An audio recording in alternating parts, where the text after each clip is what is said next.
Yo, what's up YouTube? Nappyhead Millie here. Thank you guys for the support on the video yesterday. I truly appreciate it. We always get one dislike, but that's okay. It's fine. At least they left a comment why they disliked it. But like, share, subscribe. This is a little series I want to start, and I should have did it with Dahlia, but I didn't. We're gonna do the top 3 winners and the top 3 losers of the new character patch.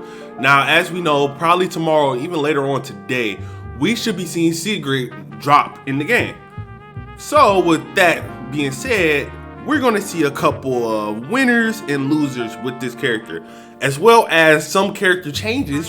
One major one that I want to talk about a little bit later, that actually we'll talk about him next, that you know, it's going to be a game changer. So like, share, subscribe, leave a like if you love the video, leave a dislike if you hate it, but tell me what I can always do better. But first and foremost, we got to talk about the biggest loser of this patch, and you see him here, my boy Gl1tch. Ooh, that shot was terrible. Gl1tch is a weird case. So, and I gotta talk about Reddit, because Reddit, y'all be hating on me sometimes. In the competitive scene, Gl1tch was a problem. Regardless of what anybody would tell you, in the competitive scene, Gl1tch was a problem. He's been getting subtle nerfs. One of the biggest ones he got was he no longer has tenacity. He got that replaced with, I believe, shredded rounds, or no, with bounce back. He got that replaced with bounce back. As well as his gases also caught a nerf, and that was an indirect nerf because they were nerfing gases in general, but it was an indirect nerf nonetheless.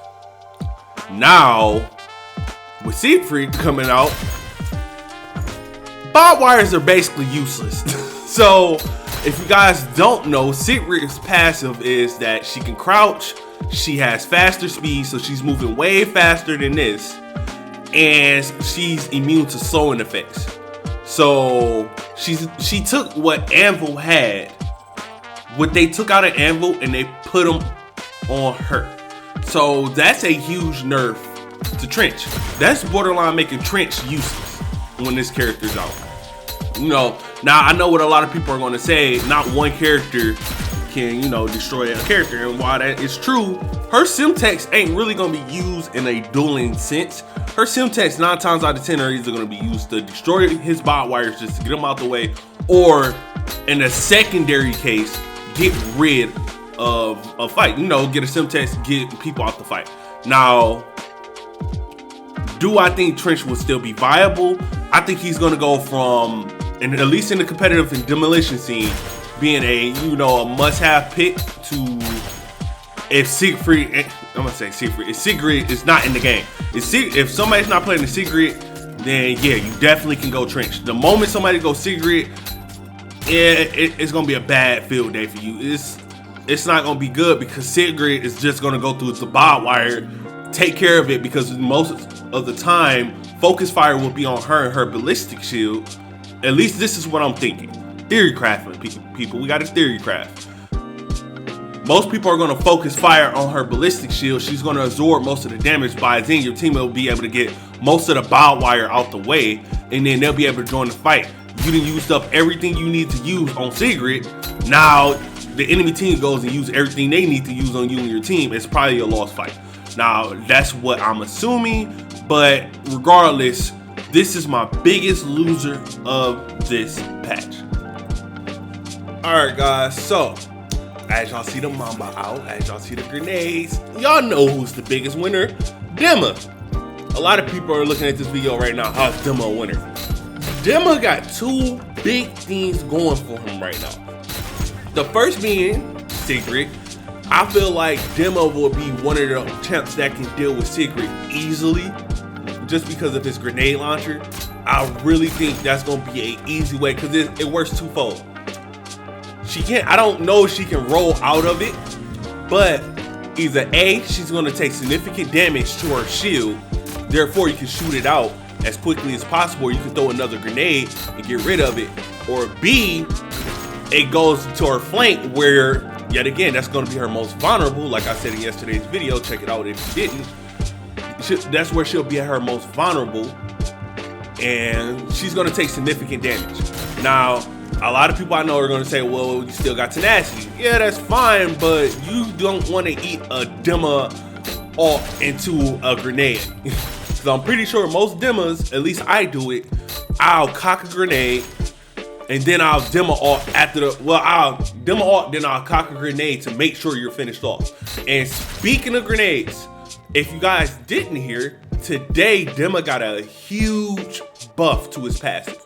So if we go ahead and look, we see that his passive, normally it only burns when you down somebody.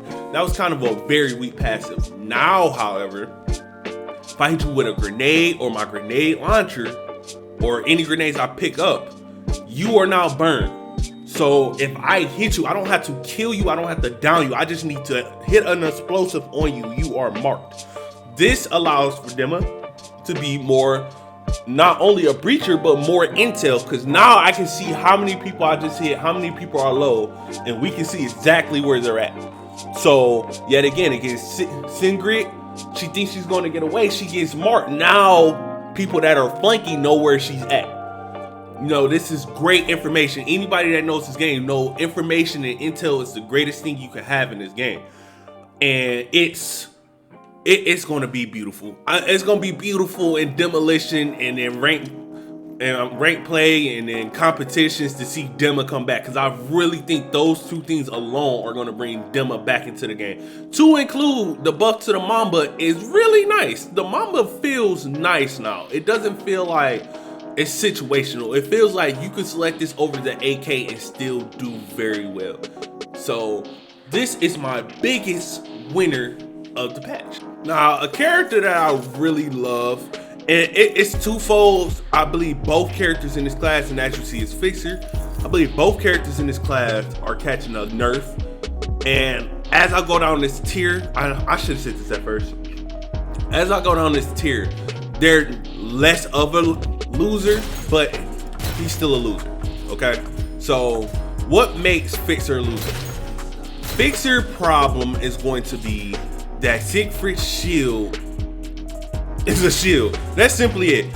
It's a shield, and that his passive gets null and void due to her passive making it so that she cannot be slowed.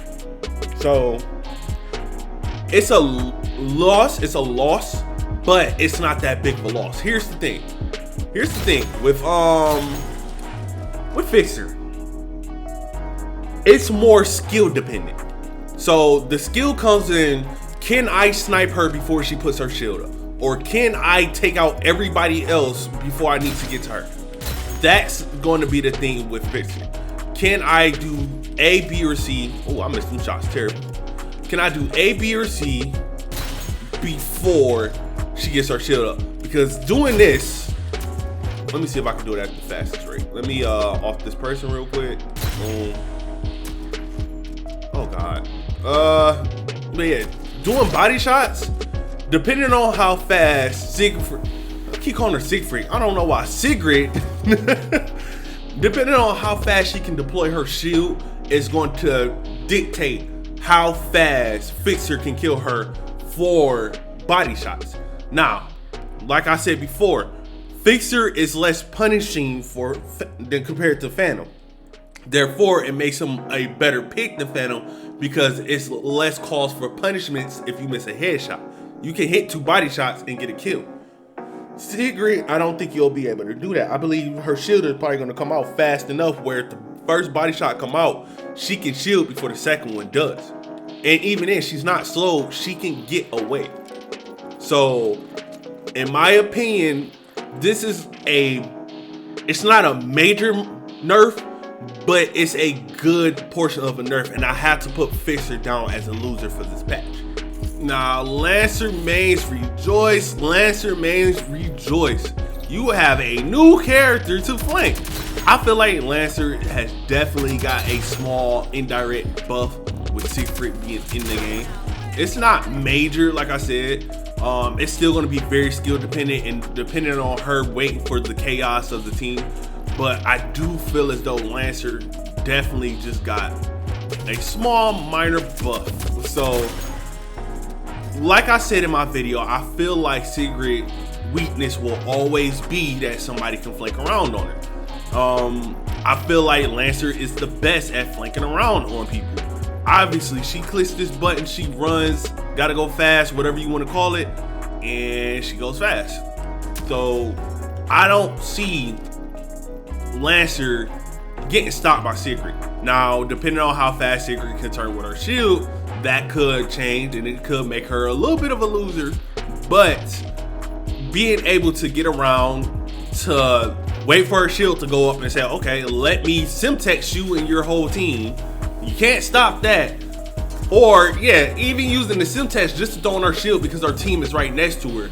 I don't think it absorbs blast frontal. I don't think it absorbs blast frontal. Yet again, it's on paper, but the wording of it, I don't think she absorbs the blast. So it's easy pickings to get not only her, but a couple of her teammates before the Lancer goes down. So I definitely see Lancers becoming a lot more prevalent against this character. So if you are a person that loves to flank, you are a person that loves to get in and get out, if you like that type of play style, I recommend picking up Lancer as soon as you can because she is another winner in this patch. Now, my final loser is actually going to be Chaac. It's not, now these two are not that big of a loss, but I really do feel like Chaac actually has some competition now. You know, Chaac wasn't the strongest duelist, but with the buffs he got, making this 15 seconds with a shorter, a shorter fall off, it made him viable. And a lot of people in the competitive scene have been starting to switch over to Chaac in certain situations. Now with Sigrid, I feel like you have somebody that can combat him way easier. Chaac was the king of getting in and fighting. Chaac is the king of getting in and fighting. That is his thing. The D40 is no joke to be messed with, but we know at range, unless it was buff, which it seems like it's a little bit of a buff. So at some range, let's see. Ooh, no. Okay, it takes practice, but yeah, at some range, that was like, yeah, he's not that combative. Now you have a character that can shield herself, and it's looking like she can hip fire from range. Now this from range hip fire is terrible, but up close, let me show you up close. Up close, yeah. You want to hip fire with this thing, you're gonna melt. Unless, oh God, let me not get up close headshots. So I feel like he got slight competition. Now, do I think Chaac is going to fall off from the competitive scene? No. I think he's just not going to be the main choice when it comes to up close and personal combat. I feel like Sigrid is going to take that specific spot because I feel like she might be able to do it better. She has a lot of things going for her that is better than Chaac, but Chaac has a lot of things going for him that's better than Sigrid. So with her not being a duelist and more than likely being a defender, I definitely can see Chaac kinda sorta falling off, but still being good enough to where he'll find his place on certain comps on certain teams majority of the time. But with that being said, just because she received his weapon and because of her shield, I gotta place him as a loser for now. My final choice might shock people, but I think Gl1tch is a small winner this patch. Having somebody with another shield, we can shut that down now. So being able to shut down Sigrid's shield, it's hard to say her name, guys. I'm sorry. It's hard to say her name, but being able to shut down Sigrid's shield is going to be very, very needed from the way they're making her seem. And Gl1tch just bypass the shooting, bypass wasting materials, bypass all that. I really feel like Gl1tch is going to be a great counter to this character.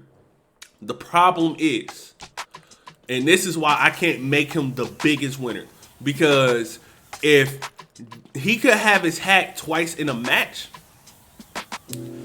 and I'm only speaking strictly for demo. If he could have his hack twice in a match, Gl1tch will be broken. Gl1tch would be from bottom tier where everybody has him, considering him one of the worst characters in the game to the best character in the game. Being able to shut down somebody twice is crazy. The problem is his ability is so powerful that he has to use it himself at the right time. So if Sigrid never uses her shield because she knows it's a glitch, then that's a problem because you're not getting value from his ult. However, that's also a good plus. That's a plus, people, because that means she fears using her shield. You have to look for the glitch. You have to look for the glitch. There's no other question. There's no ifs, ands, or buts. She has to look for glitch. But I really do feel like he's getting a minor win. We might see a little bit more usage of the character. Me myself, because he used to the LMPX. I like the character. I do want to learn the character a little bit more and add him to the team of Talon. But we'll see. But that's the end of the video. Like, share, subscribe if you like. I do know I kind of messed up a little bit. I might go and re-record everything. I might not. You know what I'm saying? But if you stuck to the end, definitely show your love and support by giving me a like, or show your hatred towards me if you just stayed to the beginning by leaving a dislike. But other than that, this is Gl1tch, and I'm Nappy. We're out.